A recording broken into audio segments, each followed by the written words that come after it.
दोस्तों, आज मैं आपके सामने एक जबरदस्त murder mystery suspense thriller movie को लेकर आया हूँ।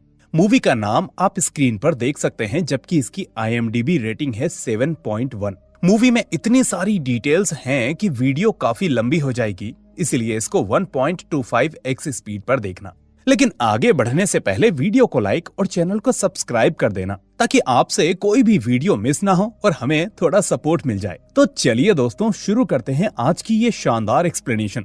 तो मूवी की शुरुआत में हमें गॉडविल पिकार्डी नाम की जगह दिखाई जाती है और इस जगह पर एक फार्म में इंस्पेक्टर कोलंबानी दूसरे पुलिस वालों के साथ तफ्तीश के लिए आए हुए थे।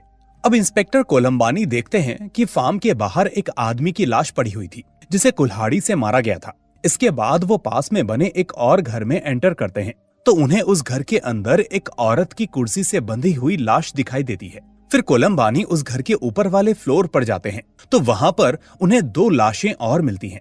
तभी रूम की तलाशी लेते समय उन्हें एक आहट सुनाई देती है, जो एक अलमारी की तरफ से आ रही थी।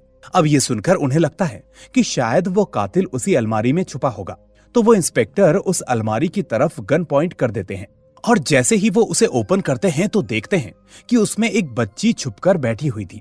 वो बच्ची बहुत ही डरी और सहमी हुई थी और उसे देखने से लग रहा था कि उसी की आंखों के सामने उसके पूरे परिवार को खत्म किया गया था।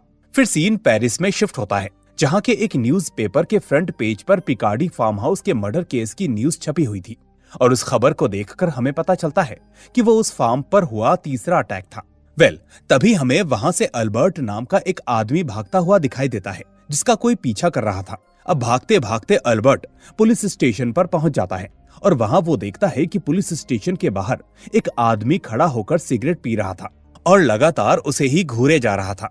इसलिए उस आदमी को देखकर अल्बर्ट पुलिस स्टेशन में नहीं जाता और फिर वहां से भागने लगता है। फिर वो एक कैफे बार में पहुंचता है और वहां से किसी को अर्जेंट फोन करता है।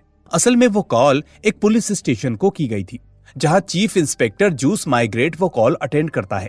फिर अल्बर्ट माइग्रेट से कहता है कि माइग्रेट, आप मुझे नहीं जानते हो, पर आप मेरी वाइफ से एक बार मिले हो। मेरी वाइफ का नाम मीना है। अब माइग्रेट पूछता है, लेकिन आप कौन हो और आपका नाम क्या है? तो अल्बर्ट कहता है कि मेरा नाम जानकर कुछ नहीं होगा, इस वक्त मेरी जान को खतरा है और कुछ लोग दोपहर 2:20 से लगातार मेरा पीछा कर रहे हैं। मैं पुलिस स्टेशन आना चाहता था, पर उन्होंने मेरा रास्ता रोक लिया। अब इतने में उस आदमी को लगता है कि वो गुंडे उसके पीछे पीछे उस कैफे में भी आ चुके हैं, इसलिए वो जल्दबाजी में फोन रखकर वहां से चला जाता है। इसके बाद माइग्रेट अपने असिस्टेंट इंस्पेक्टर जेवियर को उस बार में जाकर उस आदमी से बात करने के लिए कहता है। थोड़ी देर बाद पुलिस स्टेशन में फिर से उसी आदमी का फोन आता है। इस बार वो आदमी माइग्रेट से कहता है कि मैं किसी तरह उस बार से बचकर निकला, लेकिन अब मैं दूसरे बार में हूँ, इसलिए आप यहाँ आ जाओ। ये सुनकर माइग्रेट अपने असिस्टेंट इंस्पेक्टर के साथ उस दूसरे बार में पहुंचता है, पर वहां पर भी उन्हें वो आदमी नहीं मिलता। फिर माइग्रेट पुलिस स्टेशन में इंस्पेक्टर जेवियर से बात करता है, जो उसे बताता है कि मैं आपके बताए हुए बार में पहुंच गया था, पर वो आदमी मुझे वहां पर नहीं मिला। हालांकि वहां के बार टेंडर ने मुझे उस आदमी का थोड़ा सा हुलिया बताया है। उसने बताया है कि वो अपनी छोटी हाइट का था और उसने लाइट ब्राउन कोट पहना हुआ था। अब मूवी के अगले सीन में हमें फिर से अल्बर्ट को दिखाया जाता है, जिसका वो आदमी अब भी पीछा कर रहे थे। इसके बाद अल्बर्ट छुप जाता है और वहां से पोस्ट ऑफिस चला जाता है। वहां से वो किसी जोसेफ नाम के आदमी को चिट्ठी पोस्ट करता है और फिर वो किसी जॉय नाम के आदमी को कॉल करता है और उसे आकर मिलने को कहता है और इसके बाद अल्बर्ट वहां से निकलता है। अब सीन रात में शिफ्ट होता है, जब रास्ते से गाड़ी सड़क से गुजर रही होती है। फिर थोड़ी दूर पर जाकर वो गाड़ी रुकती है और उसमें से किसी लाश को फेंक कर वो वहां से निकल जाती है। वहां पर खड़े हुए लोग ये सब देख रहे होते हैं, जो फौरन पुलिस को इन्फॉर्म करते हैं। खबर मिलते ही माइग्रेट अपनी पुलिस टीम के साथ क्राइम सीन पर पहुंच जाता है, जहां इंस्पेक्टर लेपॉइंट माइग्रेट के पास आई विटनेस को लेकर आता है, जिसने उस आदमी की लाश को उस गाड़ी से फेंकते हुए देखा था। वो आदमी उन्हें बताता है कि वो असल में क्रीम एंड ब्लू कलर की सिटियन ब्रांड की कार थी और उस कार के रजिस्ट्रेशन नंबर के लास्ट के 2 डिजिट थे 7 और 5। माइग्रेट को वो लाश देखकर काफी दुख होता है। इतने में जेवियर कहता है कि इस आदमी का हुलिया पूरी तरह से बिगड़ गया है। ऐसा काम अक्सर अंडरवर्ल्ड के लोग करते हैं, ताकि कोई भी बॉडी की पहचान ना कर सके। तभी वहां हॉस्पिटल की गाड़ियां आ जाती हैं, बॉडी को पोस्टमार्टम के लिए ले जाने के लिए। फिर माइग्रेट बॉडी के साथ पोस्टमार्टम रूम में जाता है और अपनी आंखों के सामने पोस्टमार्टम होता हुआ देखता है। अब पोस्टमार्टम के बाद डॉक्टर माइग्रेट को बताता है कि देखने से हमें नहीं लगता कि ये आदमी अंडरवर्ल्ड में काम करता था, क्योंकि इसके हाथ और पैर हमें ये बताते हैं कि ये आदमी किसी बार जैसी जगह पर काम करता होगा।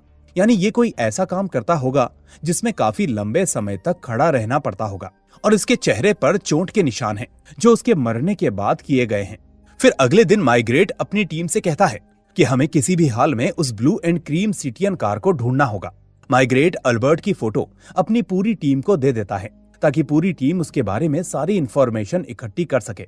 तभी ऑफिसर लेपॉइंट कहता है कि उसने पहले हमें एक बार से फोन किया था और हमारा मानना है कि उसने उसके बाद कोई फोन पोस्ट ऑफिस से भी किया था। फिर माइग्रेट कहता है कि अगर आखिरी बार यह आदमी पोस्ट ऑफिस में देखा गया था और उसके 4 घंटे बाद उसकी मौत हुई, तो पता लगाओ कि पोस्ट ऑफिस से निकलने के बाद यह आदमी कहां पर गया था। फिर दूसरी तरफ पोस्टमार्टम रूम में माइग्रेट अल्बर्ट के कपड़ों को टांगता है और उन्हें बड़ी गौर से देखता है।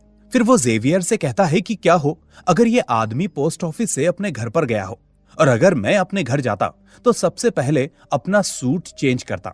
इस पर जेवियर कहता है कि तुम्हें लगता है ये तुम्हें कॉल करने के बाद अपने घर पर गया होगा, क्योंकि इस आदमी का कोट और उसका ट्राउजर दोनों मैच नहीं हो रहे।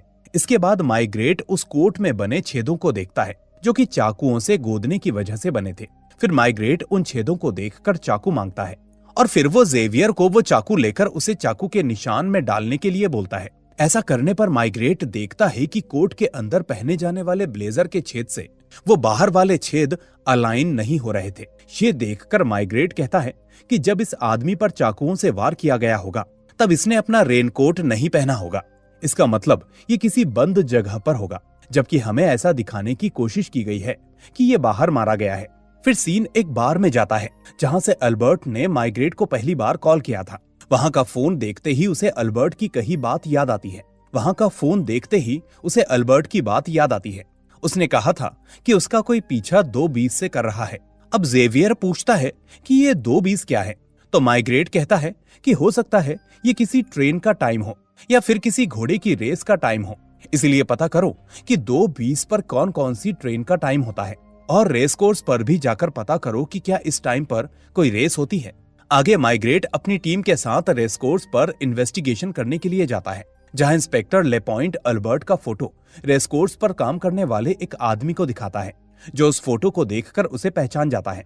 वो आदमी कहता है कि जहां तक मुझे याद है ये आदमी कभी कभी रेस कोर्स पर आया करता था। आगे माइग्रेट रेस कोर्स पर सारी चीजों को ऑब्जर्व कर रहा होता है और तभी वो देखता है कि एक आदमी के पॉकेट से टिकट गिर जाती है। तभी एक बच्चा उस टिकट को उठाकर अपने पिता को देता है। माइग्रेट इस घटना को बहुत गौर से देख रहा होता है। आगे माइग्रेट से जज किमिलियो उस आदमी के मर्डर के बारे में पूछता है, तो माइग्रेट कहता है कि सर, अभी हम लोग उस मर्डर केस की इन्वेस्टिगेशन कर रहे हैं, जल्द ही पता लगा लेंगे। जिस पर किमिलियो कहता है कि अगर उस आदमी की बीवी ने उस आदमी की मिसिंग कंप्लेंट नहीं की है तो हमें भी इस केस को बंद कर देना चाहिए, इसलिए हम चाहते हैं कि तुम इस केस को बंद कर दो और दूसरी तरफ अपनी टीम को फार्म मर्डर केस पर लगा दो। असल में हमें रिक्वेस्ट आई है कि पिकार्डी में फार्म हाउस मर्डर केस को हम डील करें, इसलिए मैं चाहता हूं कि तुम वहां ऑफिसर कोलंबानी के साथ मिलकर उनकी मदद करो। पर माइग्रेट कहता है कि ये ठीक है सर, लेकिन मैं उस केस के साथ साथ इस केस पर भी काम करना चाहता हूं। लेकिन कमीलियो इसके लिए साफ साफ मना करके वहां से निकल जाता है।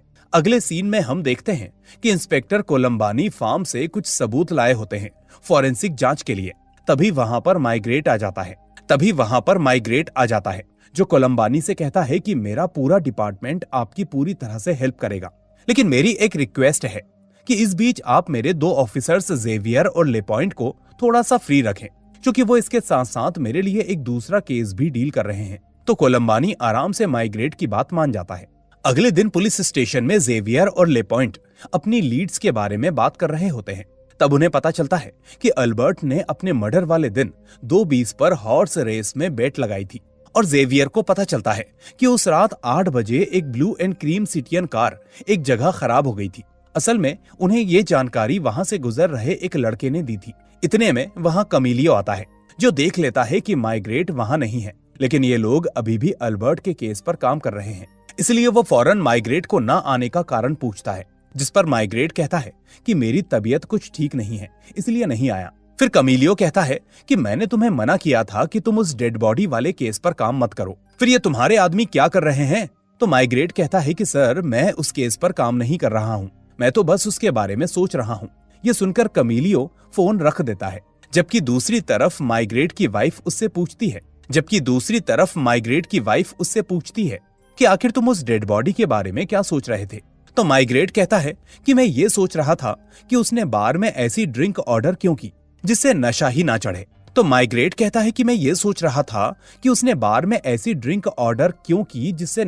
चढ़े। क्योंकि लोग अक्सर ऐसे ड्रिंक करने के लिए बार में नहीं जाते। साथ ही उसके कपड़ों से ऐसा लग रहा था कि जैसे वो किसी कैफे या बार में काम करता हो। इसके अलावा पहले उस आदमी ने मुझे 2 बार कॉल किया था, लेकिन तीसरी बार उस आदमी ने पोस्ट ऑफिस से किसी और को कॉल किया और उसके बाद अपने घर पर चला गया, शायद खाना खाने गया हो। तो उसकी वाइफ कहती है कि अगर वो आदमी तीसरी बार कॉल करके अपने घर पर गया होगा खाना खाने, तो वो जरूर उस दूसरे आदमी का वेट कर रहा होगा जिसने उसे कॉल किया था। साथ ही वो सोच रहा होगा कि वो आदमी आएगा और उसे किलर से बचा लेगा, लेकिन उससे पहले वो किलर उसके पास पहुंच गए। ये चीज माइग्रेट के दिमाग की बत्ती जला देती है और वो फौरन जेवियर को कॉल करके कहता है कि उस कार की पूरी इंफॉर्मेशन मीडिया में लीक कर दो और लोगों से कहो कि जिसने भी उस कार को देखा है वो हमें आकर इंफॉर्मेशन दे। अगले दिन माइग्रेट से मिलने एक बूढ़ी लेडी पुलिस स्टेशन आती है। वो जेवियर से कहती है कि मैंने उस ब्लू एंड क्रीम कार को पैटिट अल्बर्ट नाम के एक कैफे के बाहर खड़ा हुआ देखा था और ये उसी दिन की बात थी जिस रात मर्डर हुआ था। वो कहती है कि उस कार के लास्ट नंबर भी 7 और 5 थे और उसे मैंने तकरीबन 9 बजे देखा था। इस तरह अब माइग्रेट की टीम को एक बहुत बड़ा क्लू मिल चुका था। अगले दिन माइग्रेट, जेवियर और लेपॉइंट उसी पेटिट अल्बर्ट नाम के रेस्टोरेंट में पहुंचते हैं और वहां की तलाशी लेने लगते हैं। फिर माइग्रेट को कारपेट के नीचे खून के धब्बे मिलते हैं। साथ ही उसे वहां पर एक खाने की प्लेट भी दिखाई देती है। माइग्रेट और उसकी टीम को लगता है शायद अल्बर्ट ने आखिरी बार इसी में खाना खाया होगा। अब वहां पर एक बॉक्स भी था जिसमें पैसे रखे हुए थे। फिर माइग्रेट को वहां पर अल्बर्ट और उसकी वाइफ मीना की फोटो दिखती है, जिसे देखकर माइग्रेट कहता है कि मैं इस लेडी को नहीं जानता, पर वहां पर कुछ बच्चों के कपड़े रखे हुए थे जिन्हें देखकर वो खुद से ही पूछता है कि क्या इनके बच्चे भी थे, क्योंकि इन कपड़ों को देखने से लग रहा था कि ये कभी यूज नहीं हुए। इसका मतलब ये भी था कि शायद वो बच्चे के पैदा होने का वेट कर रहे हों। फिर माइग्रेट डिसाइड करता है कि वो रात में भी उसी रेस्टोरेंट में रहेगा, इसलिए वो ये बात अपनी वाइफ को बताते हुए उसे भी अगले दिन वहां आने को कहता है, ताकि वो लोग उस रेस्टोरेंट को कुछ दिनों तक चला सकें। क्योंकि जिसने भी अल्बर्ट का मर्डर किया था वो आदमी रेस्टोरेंट को ओपन देखकर डर जाएगा और शायद कोई ऐसा कदम उठाएगा जिससे वो पकड़ा जाए।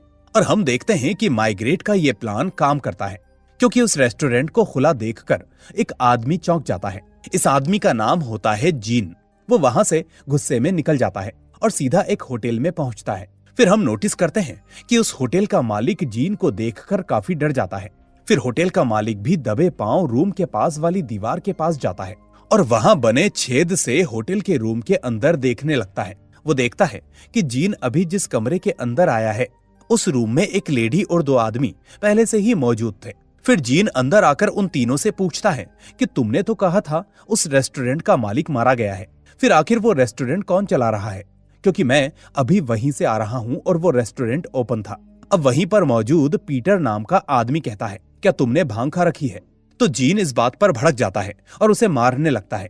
अब जीन कहता है कि तुमने तो कहा था कि तुमने उस छोटे आदमी को मार दिया, इसलिए कल तुम फिर से उसी रेस्टोरेंट में जाओगे और उस आदमी की वाइफ या जो कोई भी उस रेस्टोरेंट को चला रहा है उन सबको मार दोगे। तभी रूम में मौजूद वो लेडी जीन को अपने पास बुलाती है और उसको किस करने लगती है। फिर वो जीन से थोड़ा ड्रग्स मांगने लगती है और जीन उसको थोड़ी सी देसी भांग देकर एक किस करके निकल जाता है। अब उसको वापस आते देख होटल का मालिक एकदम से वापस आता है और कुछ पढ़ने का नाटक करने लगता है। इसके बाद जीन एक डांस बार में जाता है जहां वो फ्रॉसिन नाम की एक लड़की से मिलने आया था जो स्टेज पर डांस कर रही थी।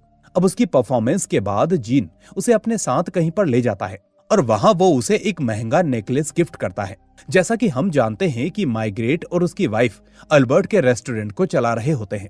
तभी जेवियर और लेपॉइंट वहां पर कस्टमर बनकर आते हैं, जबकि माइग्रेट उनसे ऑर्डर लेने जाता है। अब वो दोनों आपस में बात करने लगते हैं ताकि इनडायरेक्टली सारी इंफॉर्मेशन माइग्रेट को मिल सके।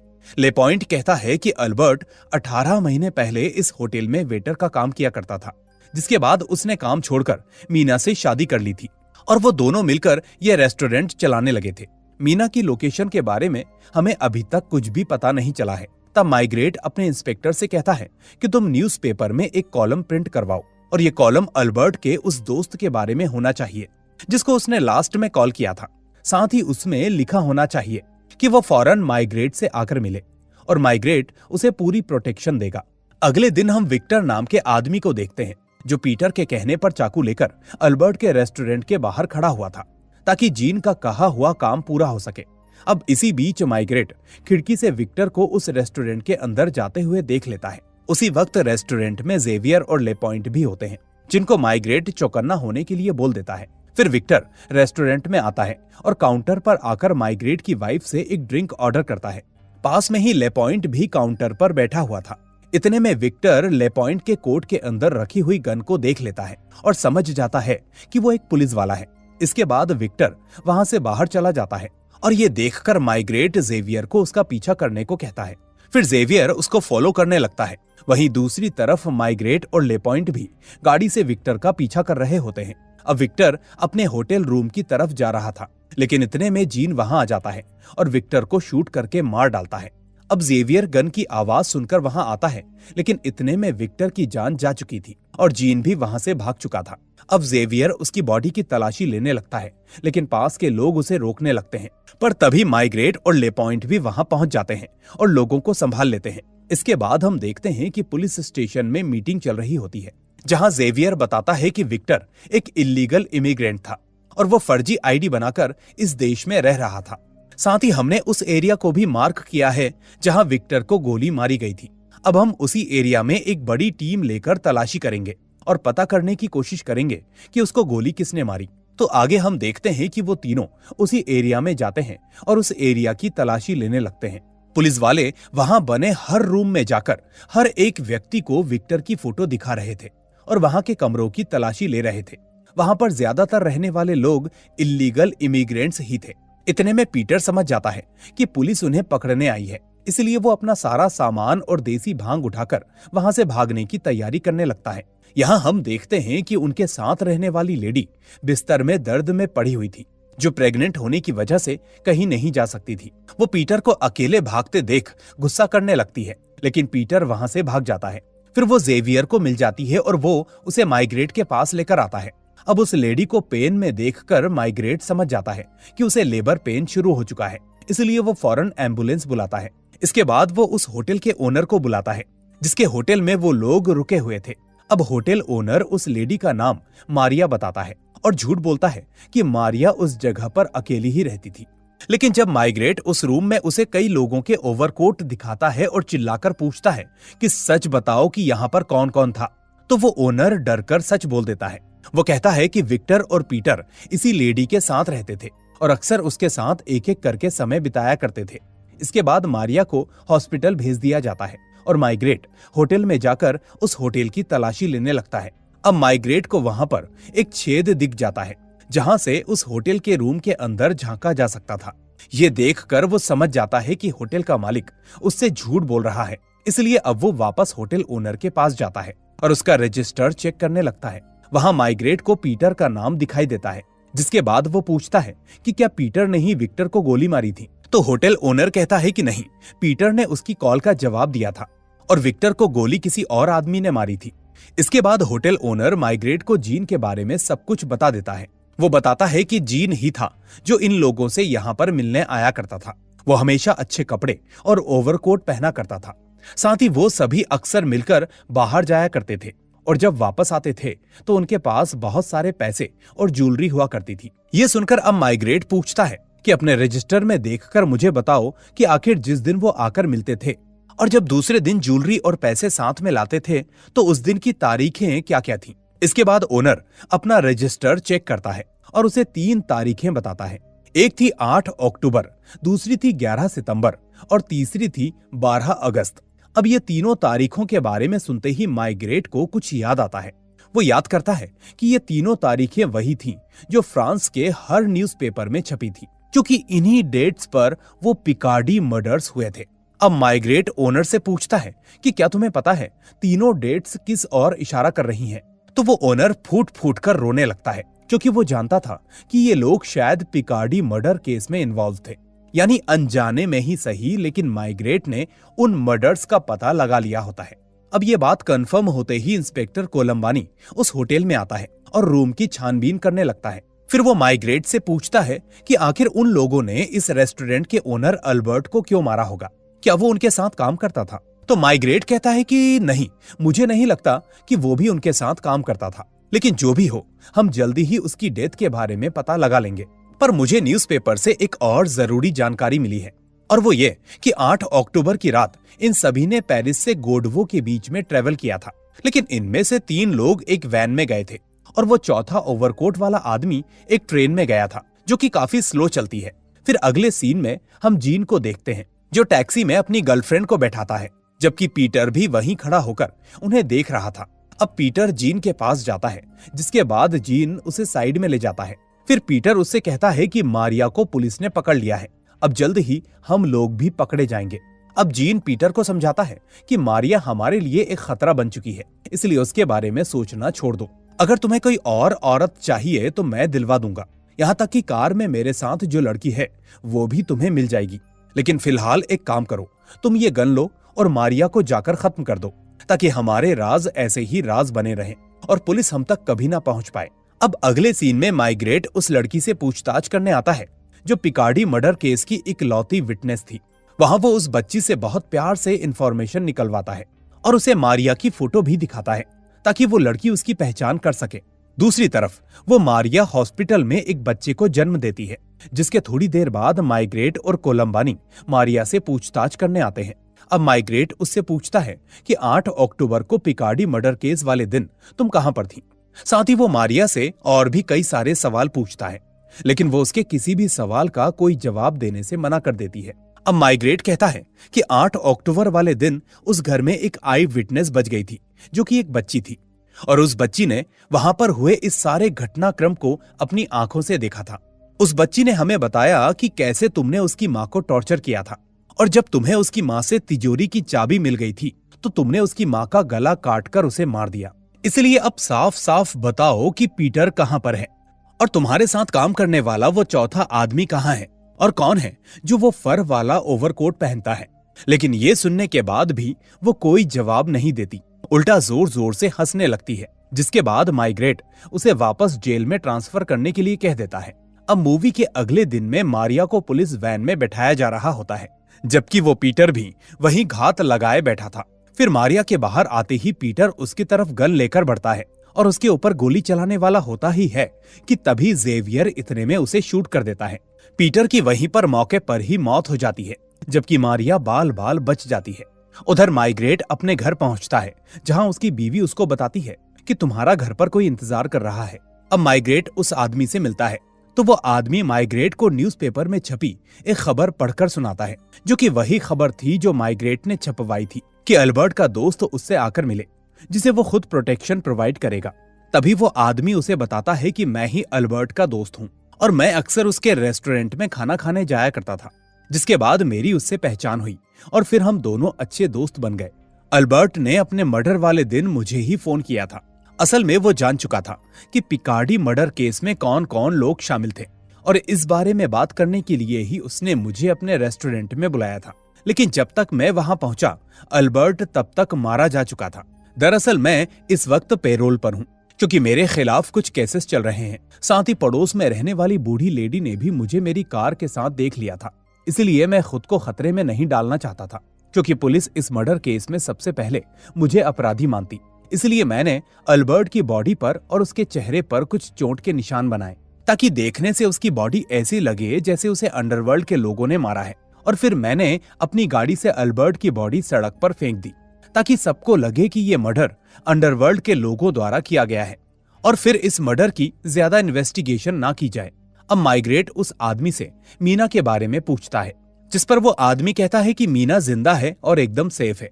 इसके बाद वो माइग्रेट को वही एनवलप दिखाता है जो उसे अल्बर्ट ने भेजा था। अब माइग्रेट उसको ओपन करता है तो उसके अंदर एक ट्रेन की टिकट थी, जिसे देखकर माइग्रेट पूरी तरह से हैरान हो जाता है।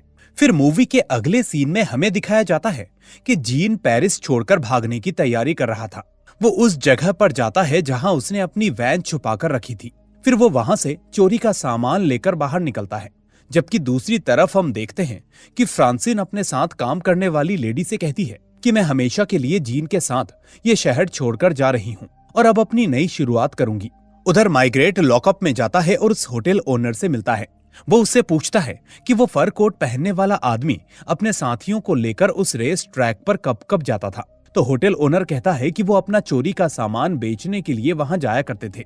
इसके बाद माइग्रेट उस होटल ओनर को अपने साथ चलने के लिए कहता है ताकि रेस कोर्स पर वो उस फर कोट वाले आदमी की पहचान कर सके, क्योंकि माइग्रेट को अंदाजा लग चुका था कि वो आदमी जल्दी ही शहर छोड़कर जाने की कोशिश करेगा, जिसके लिए उसे पैसों की जरूरत होगी जो उस सामान को बेचकर कमाएगा। यानी वो चोरी का सामान बेचने वापस रेस कोर्स जरूर जाएगा। इस तरह अब माइग्रेट अपनी पुलिस टीम को लेकर रेस कोर्स पहुंच जाता है और अपनी टीम से कहता है कि हमें सिर्फ फर कोट वाले लोगों को ढूंढना है। फिर घोड़ों की रेस खत्म होती है और वहां मौजूद सभी लोग वापस जाने लगते हैं। इसी बीच वो ओनर जीन को वहां देख लेता है और इशारा करके माइग्रेट और उसकी टीम को बता देता है। उधर रेस कोर्स में जीन फ्रांसिस को जीत के पैसे लेने के लिए भेजता है, जबकि वो खुद कुछ चोरी के सामान की डील करने चला जाता है। उधर फ्रांसिन जीत के पैसे लेने के लिए लाइन में खड़ी ही थी कि तभी उसके पास लेपॉइंट आता है और उसे अपने साथ ले जाता है। फिर जीन चोरी के सामान की डील करके एक घोड़े के अस्तबल से बाहर आता है और तभी वो देखता है कि माइग्रेट उसी की तरफ बढ़ रहा था। अब ये देखकर जीन वहां से भागने की कोशिश करता है, लेकिन तभी इंस्पेक्टर कोलंबानी वहां आकर उस पर हमला करके उसे नीचे गिरा देता है। अगले सीन में हम फ्रांसिन को देखते हैं जो माइग्रेट के ऑफिस में उसका वेट कर रही थी, जबकि माइग्रेट बाहर 3 बच्चों और एक लेडी से मिल रहा था। इसके बाद वो फ्रांसिन से मिलता है और उसे बताता है कि जो औरत और जो बच्चे तुमने अभी बाहर खड़े हुए देखे थे वो असल में जीन की बीवी है और वो बच्चे जीन के ही बच्चे हैं। 6 महीने पहले जीन एक शॉप में फोरमैन का काम किया करता था और यही जीन अपने आदमियों के साथ मिलकर पिकार्डी फार्म में मर्डर किया करता था, जिसके बाद वो वहां मौजूद सारा पैसा और ज्वेलरी लूट लेता था। अब पहले तो फ्रांसिन माइग्रेट की बात पर विश्वास नहीं करती, लेकिन तभी माइग्रेट उसको जीन की फाइल दिखाता है। उसमें क्राइम सीन के फोटोज थे और जो ज्वेलरी जीन ने चुराई थी उनकी फोटोज भी थी। तभी फ्रांसिन उस फाइल में मरे हुए लोगों की फोटो को देखकर और उनकी पहनी हुई ज्वेलरी को देखकर अपनी ज्वेलरी उतार देती है, क्योंकि वो समझ गई थी कि यह सब जीन ने खरीदा नहीं था बल्कि चुराया था। आगे माइग्रेट जीन से पूछताछ करने जाता है और उससे कहता है कि मैं ये बात समझ नहीं पा रहा था कि आखिर तुम्हारी ट्रेन का टिकट उसके पास कैसे आया, लेकिन तब मुझे एक बात समझ में आई कि अल्बर्ट एक कंपल्सिव गैम्बलर था और वो हमेशा रेस कोर्स पर जाकर फर्श पर गिरी हुई टिकट्स को उठाया करता था कि क्या पता उसके पास एक्सीडेंटली कोई जीत वाली टिकट आ जाए और फिर उस दिन जब तुम अपना चोरी का सामान बेचने रेस कोर्स गए होंगे तो तुम्हारी जेब से एक टिकट गलती से गिर गई होगी, वही टिकट जिसके जरिए तुमने पेरिस से गोडवो तक का ट्रेवल किया था और फिर वो टिकट अल्बर्ट ने उस दिन उठा ली थी। लेकिन उस दिन के पेपर में ये न्यूज छपी थी कि जिसने भी फार्म हाउस में मर्डर किए हैं उसने पेरिस से गोडवो तक की ट्रेन यात्रा की होगी। इससे अल्बर्ट समझ गया कि जिस आदमी की टिकट उसे मिली है वो पिकार्डी मर्डर केस का किलर हो सकता है। तभी जीन कहता है कि उस आदमी ने उस दिन मेरी जेब से गिरा हुआ ट्रेन टिकट उठाया था और फिर वो मुझे घूरने लगा था। तभी मैंने सोच लिया था कि मैं उसे मरवा दूंगा। तो वो एक मामूली आदमी था जो हमारे हाथों मारा गया। लेकिन माइग्रेट कहता है कि उस मामूली इंसान की जिंदगी तुमसे कहीं बेहतर थी। तो ये सुनकर जीन का चेहरा उतर जाता है और माइग्रेट वहां से चला जाता है। आगे माइग्रेट अपनी वाइफ के साथ वापस अल्बर्ट के रेस्टोरेंट में पहुंचता है, जो रेस्टोरेंट अल्बर्ट की वाइफ मीना चला रही थी। वो कहती है कि अल्बर्ट बहुत ही अच्छा इंसान था और हम जल्दी ही फैमिली शुरू करने वाले थे। ये सुनकर माइग्रेट थोड़ा सोच में पड़ जाता है और फिर वो मीना से कहता है कि एक बच्चा है जो अभी अनाथ होने वाला है, क्योंकि उसकी माँ को जेल भेजा जाएगा, इसलिए अगर तुम चाहो तो उस बच्चे को गोद ले सकती हो। तो मीना इस बात के लिए राजी हो जाती है और कहती है कि उस बच्चे के माँ बाप ने जो भी किया है उसमें उस बच्चे का कोई कसूर नहीं है। जिस पर माइग्रेट कहता है कि मैं जल्द ही उस बच्चे को तुम्हें दिलवाने का ट्राई करूंगा। इसके बाद वो जाते जाते मीना से पूछता है, जब अल्बर्ट ने मुझे कॉल किया था तो उसने बताया था कि तुम मुझे जानती हो, लेकिन मुझे याद नहीं आ रहा कि तुम मुझसे कब मिली थी। जिस पर मीना कहती है कि मैं आपसे सच में मिली थी 10 साल पहले, जब मैं एक होटल में काम किया करती थी। तब आप अपनी वाइफ के साथ छुट्टियां मनाने वहां पर आए थे और तब मैंने आपके रूम में रूम सर्विस की थी और ये बात मैंने अपने पति अल्बर्ट को भी बताई थी। ये सुनकर माइग्रेट का दिल हल्का हो जाता है और आखिर में सारे राज खुल जाते हैं और इसी के साथ ये मूवी यहीं पर एंड हो जाती है। दोस्तों, अगर वीडियो पसंद आया हो तो फटाफट एक लाइक कर दीजिए और ऐसी ही और कहानियां देखने के लिए हमारे चैनल को सब्सक्राइब कर लीजिए और हाँ, बेल आइकन भी दबा दीजिए ताकि कोई भी वीडियो आपसे मिस ना हो। अब मैं मिलूंगा आपसे अगली ऐसी ही वीडियो में। Till then take care and thanks for watching.